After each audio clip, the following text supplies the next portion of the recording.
کچھ بھی نہیں کر سکتے تھے۔ انہیں یہاں جو بھی کرنا تھا وہ سب کچھ یارم کے مطابق کرنا تھا۔ اگر ایک بھی چیز یارم کے پلان کے مطابق نہ ہوتی تو اس کے پلان میں خرابی ہو سکتی تھی۔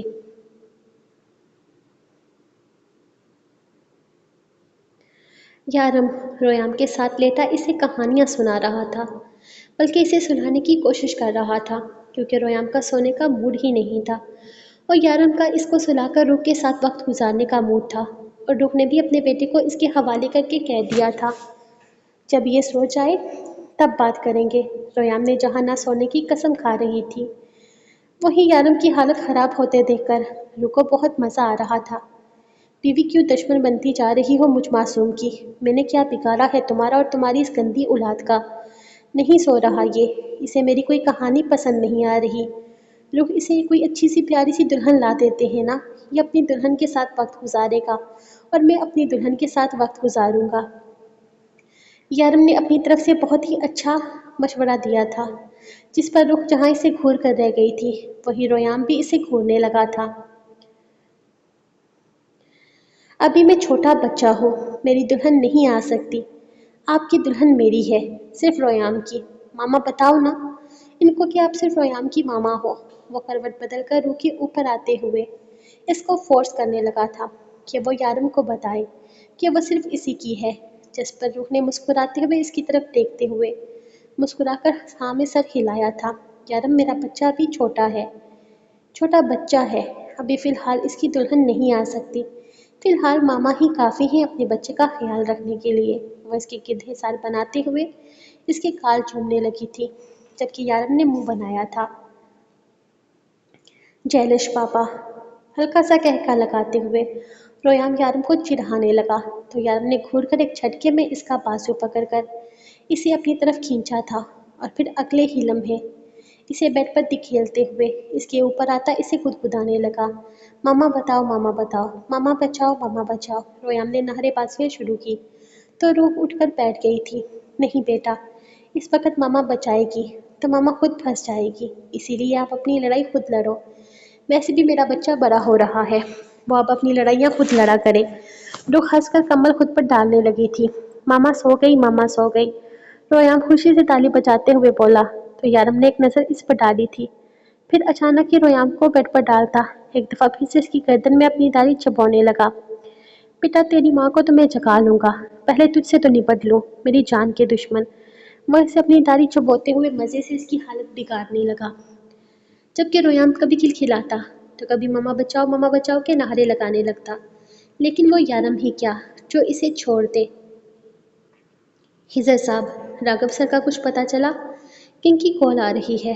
وہ بار بار راگھو سر کے بارے میں پوچھ رہے ہیں۔ آخر راگھو سر اچانک سے غائب کہاں ہوئے ہیں، اور اتنے سیریس حالات میں ان کا کہیں جانا بنتا نہیں ہے۔ سر کہہ رہے ہیں کہ اگر وہ آپ کو کچھ بتا کر گئے ہیں تو آپ ہی بتا دیجئے، پریشانی بڑھ رہی ہے اور کام رکا ہوا ہے، ابھی تک ڈیول کا بیٹا نہیں ملا اور سر غائب ہو گئے ہیں، ایسے میں ان کے کام میں بہت زیادہ نقصان ہو رہا ہے۔ وہ جیسا چاہتے تھے ویسا کچھ بھی نہیں ہوا، دبئی میں اب تک کسی طرح کا کوئی بھی منشیات کا سامان نہیں جا سکا۔ کنگ سر بھی اس چیز کو لے کر کافی زیادہ پریشان ہے۔ کنگ کا خاص آدمی آج اس سے ملنے کے لیے آیا تھا اور آتے ہی اس نے یہی ساری باتیں سٹارٹ کر دی تھی کہ راگھو نہیں مل رہا، راگھو سچ میں نہیں مل رہا تھا۔ اتنے دن گزر چکے تھے، راگھو کا کہیں کوئی نام و نشان بھی نہیں تھا، اور اس کا نہ ملنا ان کے لیے بہت بڑی پریشانی کی وجہ بن چکا تھا۔ مجھے نہیں پتا راگھو کہاں ہے، میں خود اسے ڈھونڈ ڈھونڈ کر پریشان ہو رہا ہوں۔ آخر وہ گیا تو گیا کہاں؟ اس طرح اس کا غائب ہونا بنتا نہیں ہے۔ ابھی تو ہمارا کوئی بھی کام نہیں ہوا اور وہ غائب ہو گیا ہے۔ ڈیول کا بیٹا تک نہیں مل رہا۔ وہ خود بھی سر پر ہاتھ مارتا پریشانی کا اظہار کرنے لگا تھا۔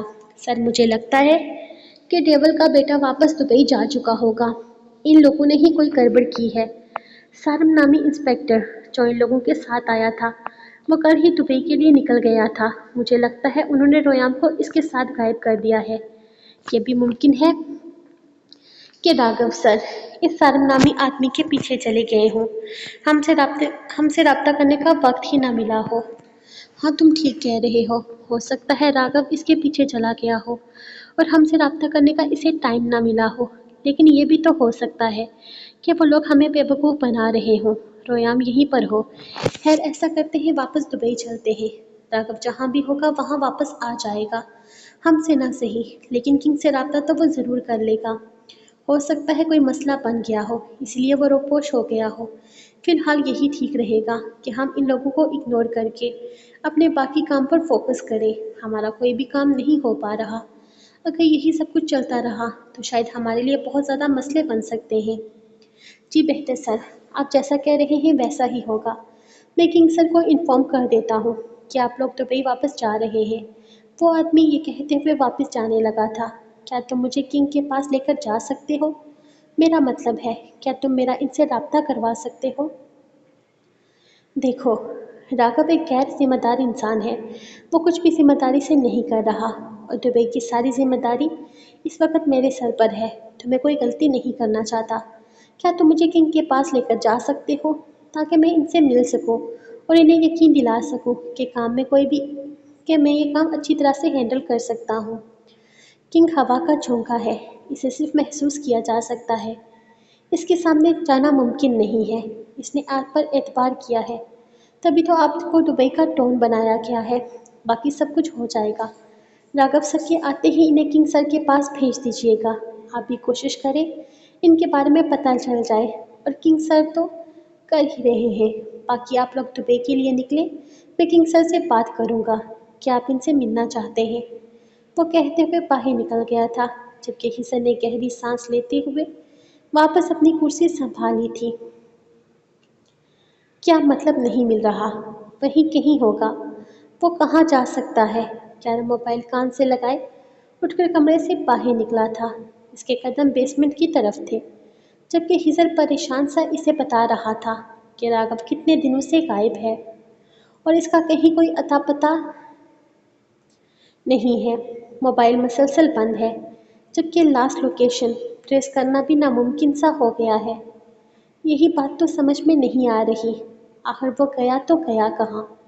اس طرح غائب ہونے کا تو سوال ہی پیدا نہیں ہوتا، لیکن ہے کوئی بہت ہی کمینہ قسم کا انسان، یہ ضرور ہم پر چھپ کر نظر رکھ رہا ہوگا۔ لیکن کنگ سے بھی رابطہ نہ کرنا اس کے لیے نقصان دہ ثابت ہو سکتا ہے۔ ہیثر یہ بھی تو ہو سکتا ہے نا کہ پچھلے 4-5 دنوں سے اس کے کسی دشمن نے اسے پکڑ لیا ہو سکتا ہے کسی انسان کا بہت زیادہ نقصان کیا ہو، اس کے پیارے کو چوٹ پہنچائی ہو، اسی لیے کسی نے اسے اغوا کر کے اپنے گھر کی بیسمنٹ میں رکھ لیا ہو۔ یارم بیسمنٹ کی طرف قدم بڑھاتے ہوئے اب جیب سے چابی نکالتا بیسمنٹ کا دروازہ کھول کر اندر سے بند کر چکا تھا، جبکہ ہیثر نے نفی میں سر ہلایا تھا۔ نہیں یارم، مجھے نہیں لگتا ایسے انسان کے ساتھ کوئی بھی پنگا لے گا۔ یہ بہت ہی ڈینجرس قسم کا آدمی ہے، بالکل پاگل ہے، اس کا دماغ کام نہیں کرتا، کبھی کبھی تو یہ بالکل پاگل ہو جاتا ہے۔ آج میں نے اس کنگ کے آدمی کو کہا تھا کہ مجھے کنگ سے ملنا ہے، اس سے بات کرنی ہے۔ اس نے تھوڑی بہت رضامندی جتائی ہے کہ وہ کنگ سے بات کروا سکتا ہے۔ وہ کہہ رہا تھا کنگ ہوا ہے، اسے صرف محسوس کیا جا سکتا ہے، دیکھا نہیں جا سکتا وغیرہ وغیرہ، لیکن میں نے اس کی بات پر زیادہ دھیان نہیں دیا۔ میں نے اس کو بس اتنا ہی بولا کہ مجھے کسی طرح سے کنگ سے ملوا دے، میں راگھو سے زیادہ ذمہ دار ثابت ہو سکتا ہوں۔ راگھو تو غیر ذمہ دار ہے، اتنے دنوں سے غائب ہے، لیکن تم ایسا کیوں کہہ رہے ہو کہ اس نے کسی کا نقصان کیا ہو یا وہ کسی کے بیسمنٹ میں ہوگا؟ یارم، ہمارے علاوہ اس نے کسی کا نقصان کیا ہے، ہمارے علاوہ اس نے کس کا نقصان کیا ہے، اور ہمارے علاوہ اس کا کوئی دشمن ہو سکتا ہے کیا؟ ہیثر نے اب کی دفعہ یارم کی بات پر دھیان دیتے ہوئے کہا تو یارم نے کرسی کھینچ کر بیٹھتے ہوئے سامنے سامان پر اپنا پیر رکھا تھا، جس پر سامان سے عجیب سی آواز نکلی تھی، جبکہ یارم نے وہی ٹانگ گھما کر اس کے اوپری حصے پر دے ماری تھی۔ مطلب کہ تم یہ کہنا چاہتے ہو کہ راگھو نے سب سے زیادہ نقصان ہمارا کیا ہے اور راگھو ہمارا دشمن ہے، تو ممکن ہے کہ وہ ہمارے ہی گھر کے بیسمنٹ میں ہو۔ تم سمجھتے نہیں ہو ہیثر، تمہیں سمجھنے میں بہت وقت لگ جاتا ہے، آخر تمہیں میری بات سمجھ میں آنا کب شروع ہوگی؟ اب کی دفعہ یارم کے لہجے میں ہلکی سی شوخی تھی، جبکہ ہیثر کتنی ہی دیر کچھ بول ہی نہیں پایا تھا۔ گہری سانسوں کی آواز نے یارم کے ڈمپل نمایاں کر دیے تھے۔ راگھو تمہارے پاس ہے، وہ کافی دیر کے بعد بولا۔ تو اب کی دفعہ یارم کا کہکا بے ساختہ تھا۔ اور کہاں ہوگا ہزر؟ اس نے اپنے سب سے بڑے دشمن کے ہی تو ہاتھ آنا تھا۔ ویسے بھی جتنا بڑا یہ میرا دشمن ہے اتنا کسی کا نہیں ہے۔ یارم نے سامنے پڑے چھوٹے چھوٹے جار کے ڈھکنوں کو کھولنا شروع کیا تھا، جبکہ سامنے بیٹھا اس کا سامان راگھو بے بسی سے نفی میں سر ہلا رہا تھا۔ اس کے دونوں ہاتھ پیچھے کی طرف بندھے ہوئے تھے، جبکہ اس کے ہونٹوں پر بھی بہت ٹائٹلی کپڑا بندھا ہوا تھا۔ مجھے پہلے ہی سمجھ جانا چاہیے تھا، میں تمہارے دماغ تک نہ پہنچ سکوں۔ میں تمہارے دماغ تک نہیں پہنچ سکوں گا۔ خیر، مجھے ایسا کیوں محسوس ہو رہا ہے کہ تم اس کے ساتھ ایک رومانٹک سی ڈیٹ پر گئے ہوئے ہو۔ تم انجوائے کرو، میں تم دونوں کو بالکل بھی ڈسٹرب نہیں کرنا چاہتا۔ وہ کہتے ہوئے کھٹک سے فون بند کر گیا تھا، جبکہ یارم فون بند کرتے ہوئے موبائل ایک طرف پھینکتا، کرسی کی سائڈ پر بنی جگہ پر اپنی کونی رکھتا، اس پر اپنا ہاتھ رکھ کر اسے نہارنے لگا تھا، جیسے وہ اس کا کوئی بہت ہی عزیز دشمن ہو۔ جبکہ جار سے نکلنے والا خون ہر سبز رنگ کے سانپ نے آہستہ آہستہ راگھو کے پیروں کی طرف بڑھنا شروع کیا تھا۔ وہ اپنے پیر پیچھے ہٹا رہا تھا۔ وہ چیخنا چاہتا تھا، رونا چاہتا تھا، لیکن شاید یارم اسے ایسا کچھ بھی کرنے کی اجازت نہیں دینا چاہتا تھا۔ دوسرے جار سے نکلنے والے 5-6 بچھوؤں نے بھی اس کی طرف کا رخ کیا تھا، کیونکہ یارم نے اس کے جسم پر ایسا لیپ لگا کر رکھا ہوا تھا جو کیڑے مکوڑوں کو اپنی طرف کھینچتا تھا۔ تیسرے جار سے کیکڑے نکلتے ہوئے اس کی طرف بھرنے لگے تھے، جبکہ یارم خاموشی سے اسے دیکھ رہا تھا۔ وہ بری طرح سے نفی میں سر ہلاتا، اسے منع کر رہا تھا کہ وہ ایسا نہ کرے، جبکہ یارم آہستہ سے سیدھا ہوتا اسے دیکھنے لگا۔ ارے راگھو، کیا ہو گیا ہے؟ یہ ہونہار بالکل بھی نہیں ہے۔ یہ تمہیں کاٹیں گے تو ان کا زہر تمہارے جسم کے اندر بالکل نہیں جائے گا، بس چھوٹی چھوٹی سی بائٹس لیں گے، اپنے پیٹ کی آگ کو بجھائیں گے۔ دیکھو نا، ہم انسان بھی تو کھانا کھاتے ہیں نا، ہمیں بھی تو خوراک کی ضرورت ہوتی ہے۔ جب تک ہمیں خوراک نہیں ملتی تب تک ہمیں بھی سکون نہیں ملتا نا۔ پیٹ کی آگ تو بجھانی ہی پڑتی ہے۔ ان لوگوں کے بھی پیٹ کی آگ ہے، یہ میرے دوست ہیں، میں نے ان کو پالا ہوا ہے، ان کے کھانے پینے کا خیال رکھنا میرا فرض ہے، اور انہیں انسانی کچا گوشت پسند ہے، تو میں کیا کروں؟ میں مجبور ہوں، بہت مجبور ہوں۔ میں تم سے وعدہ کرتا ہوں، یہ لوگ صرف 15 منٹ تک اپنا کام کریں گے، اور 15 منٹ کے بعد میں انہیں بند کر دوں گا، کل کی طرح۔ بالکل آج بھی میں تم پر کوئی بھی سختی نہیں کروں گا۔ دیکھو، شیرو کتنے پیار سے تمہارے اوپر چل رہا ہے۔